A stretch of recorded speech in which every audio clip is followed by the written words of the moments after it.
ഈ ചടങ്ങ് വളരെ പ്രോജ്വലമാണ്.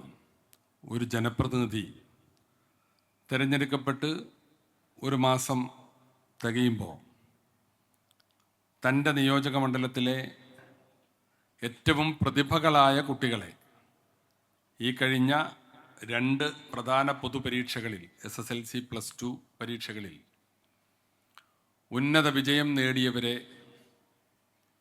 ഇവിടെ വിളിച്ചു ചേർത്തൊരു വിദ്യാഭ്യാസ സമ്മേളനമാണ്, അനുമോദന സമ്മേളനമാണ് നടക്കുന്നത്. പ്രഗത്ഭരായ 2 അക്കാഡമിഷ്യന്മാർ ക്ലാസ് എടുക്കുന്നു. ഈ മണ്ഡലത്തിലെ വിദ്യാഭ്യാസ പ്രശ്നങ്ങളെക്കുറിച്ച് ചർച്ച ചെയ്യുന്നു.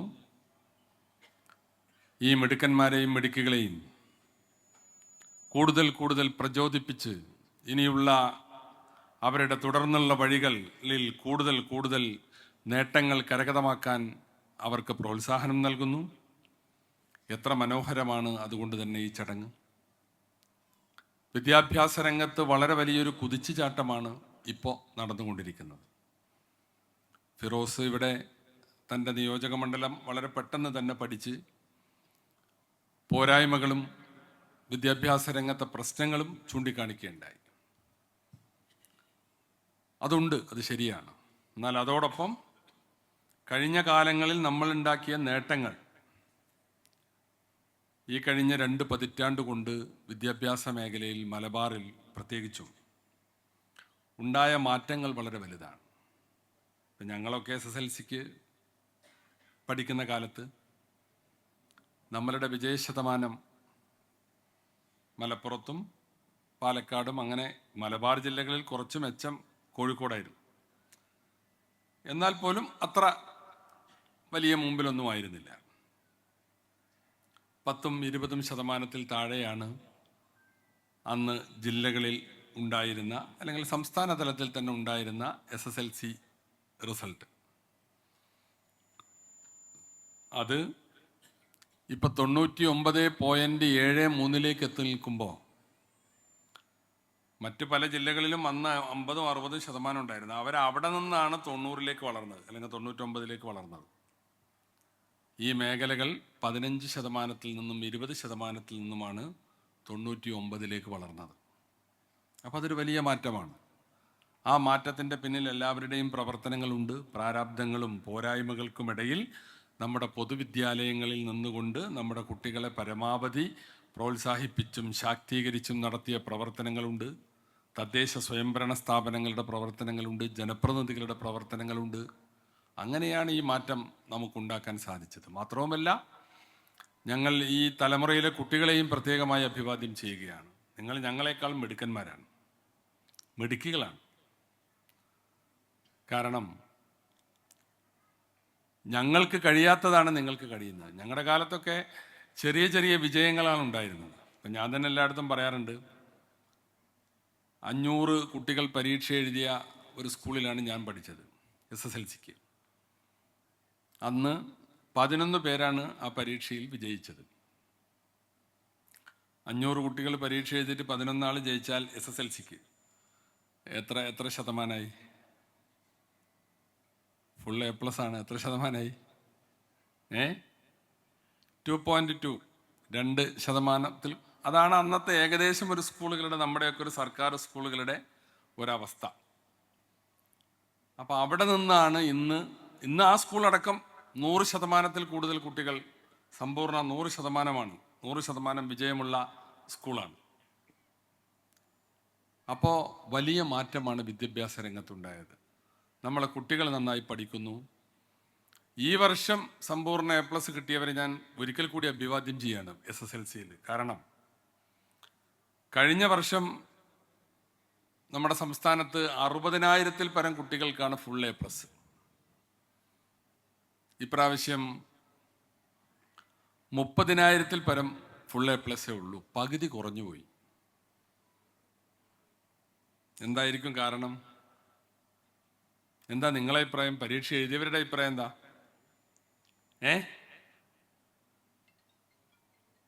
ഇപ്രാവശ്യത്തെ പരീക്ഷ വാല്യുവേഷൻ സ്ട്രിക്റ്റ് ആയിരുന്നു എന്നുള്ള അഭിപ്രായമുള്ളവരുണ്ട്.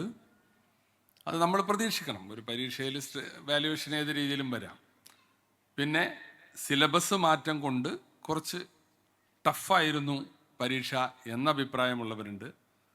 നമ്മുടെ സിലബസും കരിക്കുലും ഒക്കെ മാറിയത് കഴിഞ്ഞ വർഷങ്ങളിലാണ്. കഴിഞ്ഞ കൊല്ലമാണ് SSLCക്ക് 10ാം ക്ലാസ്സിൽ പുതിയ പുസ്തകം വന്നത്.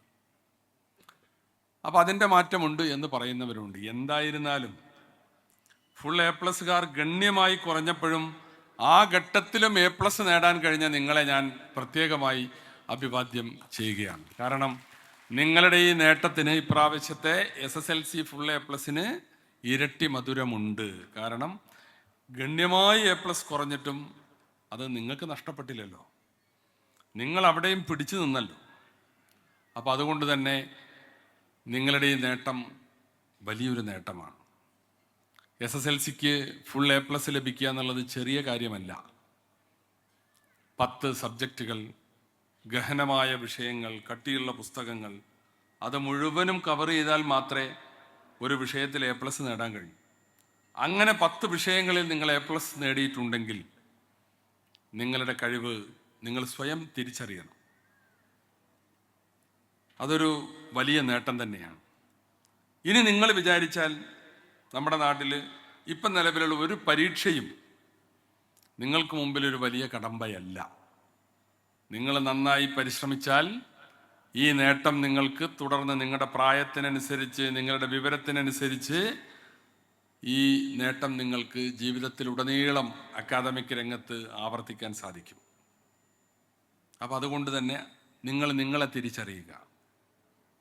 നമ്മൾ SSLCക്കാർ, ഫുൾ A+കാർ ഭാവിയിലും ശ്രദ്ധിച്ച് ഈ വിജയങ്ങൾ ആവർത്തിച്ച് നിങ്ങൾക്ക് മുന്നോട്ട് പോകാൻ സാധിക്കണം. ചിലർ SSLCക്ക് A+ കിട്ടാത്തത് കൊണ്ട് ചെറിയ ചില മാർക്കുകൾക്കായിരിക്കും അവർക്ക് ചിലപ്പോൾ ഈ ഒരു നേട്ടം നഷ്ടമായിട്ടുണ്ടാകുക. സമ്പൂർണ്ണ A+ കിട്ടിയവരാണ് എല്ലായിടത്തും ആദരിക്കുക. പക്ഷെ ചിലപ്പോൾ 1ഓ 2ഓ സബ്ജക്റ്റിന് ചെറിയ മാർക്കുകൾക്ക് അവർക്ക് A+ നഷ്ടപ്പെട്ടിട്ടുണ്ടാകും. വാശിയോടുകൂടി ഇനിയുള്ള പരീക്ഷകളിൽ ഞാനിതിനെ അതിജീവിക്കും എന്ന് പറഞ്ഞ് പഠിച്ചതിന് ഉദാഹരണമാണ് ഈ കുട്ടി. SSLCക്ക് ആ കുട്ടിക്ക് A+ ഇല്ല, പക്ഷെ അതിനേക്കാൾ വൈഡായ ഒരു പരീക്ഷ, കുറച്ചുകൂടി ടഫായ ഒരു പരീക്ഷ എഴുതി അതിൽ ഫുൾ A+ നേടിയെന്ന് പറഞ്ഞാൽ അത് ഒരു വലിയ നേട്ടമാണ്. അപ്പോൾ അത് മറ്റു കുട്ടികൾക്ക് അതൊരു മാതൃകയാണ്. ഇപ്പോൾ ഏതെങ്കിലും കാരണത്താൽ ചെറിയ പോയിന്റുകൾക്ക് സമ്പൂർണ്ണ A+ SSLCയിൽ നഷ്ടപ്പെട്ടെങ്കിലും നിങ്ങൾക്ക് അതൊരു നഷ്ടമായി കരുതി ഇവിടെ ഫിറോസ് പറഞ്ഞ കഥയിലെ രണ്ടാമത്തെ ആളെപ്പോലെ ആകെ നിരാശ ബാധിച്ച് നിൽക്കേണ്ട കാര്യമില്ല.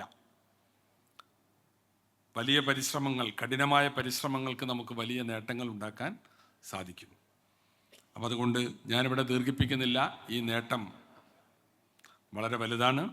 ആ നേട്ടങ്ങൾ മനസ്സിലാക്കി സ്വയം തിരിച്ചറിഞ്ഞ് തനിക്ക് ശോഭിക്കാൻ കഴിയുന്ന മേഖല ഏതാണ് എന്ന് മനസ്സിലാക്കി അവനവനെക്കുറിച്ചുള്ള അറിവാണ് ഏറ്റവും വലിയ അറിവ്. ഞാൻ ഏത് മേഖലയിൽ ശോഭിക്കുമെന്ന് നിങ്ങൾക്ക് തിരിച്ചറിയാൻ സാധിക്കണം. ആപ്റ്റിറ്റ്യൂഡ് ടെസ്റ്റുകൾ നടത്തി നിങ്ങൾ നിങ്ങളുടെ വഴി തിരഞ്ഞെടുക്കണം. 10ാം ക്ലാസ് വരെ നമ്മളെല്ലാവരും എല്ലാ സബ്ജക്റ്റും പഠിക്കും.